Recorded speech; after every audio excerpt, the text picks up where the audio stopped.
Specially summer টাইমে আমরা কিন্তু বিভিন্ন রকমের আইসক্রিম, কুলফির পাশাপাশি রিফ্রেশিং ড্রিঙ্কস খেতে ভীষণ ভালোবাসি। আর সেই সব ড্রিঙ্কসের মধ্যে ফালুদা হলো অন্যতম।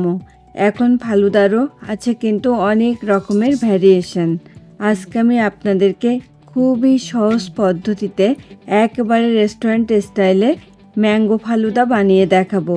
আর তাছাড়া এখন কিন্তু আমেরও সিজন চলছে, তাই ম্যাঙ্গো ফালুদা খেতে যখনই মন চাইবে ঠিক তখনই কিন্তু খুব ঝটপট এটা বানিয়ে ফেলা সম্ভব। আর অবশ্যই সঙ্গে থাকবে কিন্তু বেশ কিছু important tips and tricks. Friends, আমি মৌসুমি আর আপনারা দেখছেন আমার cooking channel Mousumi's cuisine in USA. আশা করি আমার আজকের রেসিপিটা আপনারা লাইক করবেন। So please stay tune. প্রথমে আমি ফালুদার সেও বা নুডলসটা বানিয়ে নেব। তার জন্য আমি একটা সসপ্যানে নিয়ে নিচ্ছি 1/4 কাপ কর্নফ্লাওয়ার ও পরিমাণ মতো জল। আমি ওভেনটা অফ রেখেই কিন্তু জলের সঙ্গে কর্নফ্লাওয়ারটাকে খুব ভালো করে মিশিয়ে নিচ্ছি। এটা মেশানো হয়ে গেলে তারপরে আমি কিন্তু ওভেনটা অন করব। আর যখনই এটা ফুটতে শুরু করবে ঠিক তখনই এটাকে কিন্তু কন্টিনিউয়াসলি নাড়তে হবে। এটা কিন্তু অলরেডি ফুটতে শুরু করে দিয়েছে। আর এই পর্যায়ে আমি এটাকে কন্টিনিউয়াসলি নাড়তে থাকবো যতক্ষণ না এটা পারফেক্ট থিকনেসে চলে আসছে। অলরেডি এটা কিন্তু পারফেক্ট থিকনেসে চলে এসেছে। এবার ওভেনটা অফ করে দিয়ে আমাকে কিন্তু ওয়েট করতে হবে এটা একটু ঠান্ডা হওয়ার জন্যে।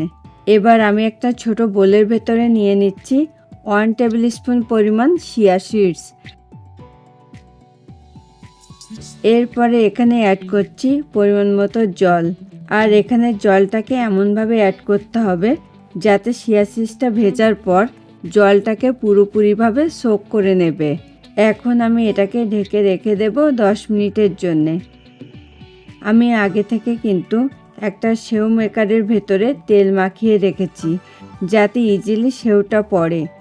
এখন আমি এটার ভেতরে আগে থেকে রেডি করে রাখা সেই ডোটা থেকে পরিমাণ মতো ডো ভরে নিচ্ছি। এবার আমি এটার লিডটাকে খুব ভালো করে আটকিয়ে নিচ্ছি। তারপরে আমি কিন্তু নেক্সট স্টেপে চলে যাব। আমি আগে থেকে কিন্তু একটা বোলের ভেতরে পরিমাণ মতো আইস নিয়েছি। এরপরে আমি এখানে অ্যাড করলাম পরিমাণ মতো জল। এখন আমি এই আইসের উপরে সেওটাকে ফেলবো। তারপরে আমাকে কিন্তু 10 মিনিট মতো ওয়েট করতে হবে, তাহলে কিন্তু সেওটা রেডি হয়ে যাবে। আর আপনারা কিন্তু চাইলে এই সেওটা যে কোনো সুপারমার্কেট থেকেও বাই করতে পারেন। ফালুদার জন্য এবার আমি ম্যাঙ্গো পাল্পটা বানিয়ে নেব। তার জন্য আমি একটা কাচের মগের ভেতরে নিয়ে নিচ্ছি কিউব করে কাটা একটা পাকা আম। এখন আমি একটা হ্যান্ড ব্লেন্ডারের সাহায্যে এটাকে ব্লেন্ড করে নিচ্ছি। তবে আপনারা কিন্তু চাইলে ম্যাঙ্গো পাল্পটা এভাবে ঘরে বানিয়ে নিতে পারেন, আবার যে কোনো সুপারমার্কেট থেকে বাইও করতে পারেন। আর আমার আজকের এই রেসিপিটা আপনাদের ভালো লাগলে কিন্তু প্লিজ ভিডিওটাতে একটা লাইক এবং কমেন্ট করতে অবশ্যই ভুলবেন না। দেখুন এ পর্যায়ে কিন্তু ম্যাঙ্গো পাল্পটা আমার রেডি হয়ে গেছে। এদিকেও কিন্তু চিয়া সিডসটা আমার পুরোপুরিভাবে জলটাকে সোক করে নিয়েছে। আর এখন আমি কিন্তু নেক্সট স্টেপে চলে যাব। আমি ম্যাঙ্গো ফালুদাটা সার্ভ করার জন্যে এই রকম সাইজের একটা সার্ভিং গ্লাস নিয়েছি। চেষ্টা করবেন ফালুদাটা সার্ভ করার জন্যে একটু লম্বা টাইপের গ্লাস ইউজ করার। প্রথমে আমি এখানে দিয়ে দিচ্ছি 1 লেয়ার পরিমাণ মতো রোজ সিরাপ। তবে আপনারা কিন্তু চাইলে ম্যাঙ্গো ফালুদাটা আপনাদের পছন্দ অনুসারে লেয়ারগুলোকে সাজিয়ে নিতে পারেন। তাই আমি যেভাবে লেয়ারগুলোকে সাজিয়ে নিচ্ছি ঠিক সেভাবেই যে আপনাদেরকে নিতে হবে তেমনটা কিন্তু নয়। এরপরে আমি এখানে দিয়ে দিচ্ছি আর 1 লেয়ার আগে থেকে ভিজিয়ে রাখা চিয়া সিডস থেকে পরিমাণ মতো চিয়া সিডস। এখন আমি এখানে অ্যাড করছি ছোট কিউব করে কাটা পরিমাণ মতো পাকা আম। আগে থেকে বানিয়ে রাখা ফালুদার সেও থেকে পরিমাণ মতো সেও ও পরিমাণ মতো ম্যাঙ্গো পাল্প। যেহেতু আজকে আমি ম্যাঙ্গো ফালুদা বানাচ্ছি তাই আমি কিন্তু এখানে আমের ব্যবহারটা একটু বেশিই করব। আবারও আমি এখানে দিয়ে দিচ্ছি আর এক লেয়ার পরিমাণ মতো চিয়া সিডস, ছোট কিউব করে কাটা পরিমাণ মতো পাকা আম ও পরিমাণ মতো ফালুদা সেও। এরপরে আমি এখানে অ্যাড করব আগে থেকে 2 কাপ পরিমাণ মিল্কের ভেতরে 1 টিস্পুন সুগার অ্যাড করে সেটাকে কুক করার পর মিল্কটাকে 1 কাপ পরিমাণ করে নিয়েছিলাম সেই মিল্কটা।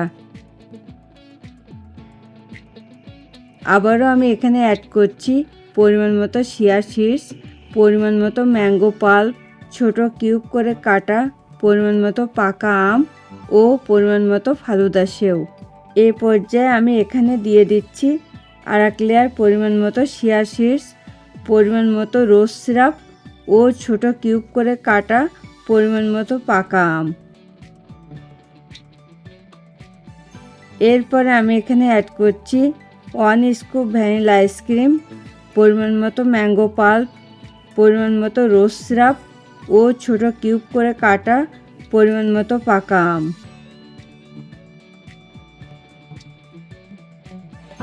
দেখুন ম্যাঙ্গো ফালুদাটা দেখতে কতটা কালারফুল হয়েছে, আর তাছাড়া এটা কিন্তু এখন পরিবেশনের জন্য একদম রেডি টু গো। ফ্রেন্ডস, আপনারা যারা প্রথম আমার চ্যানেলটাতে ভিজিট করছেন প্লিজ আমার চ্যানেলটাকে সাবস্ক্রাইব করুন। খুব তাড়াতাড়ি আবার দেখা হবে নতুন কোনো রেসিপি নিয়ে। Thanks for watching this video.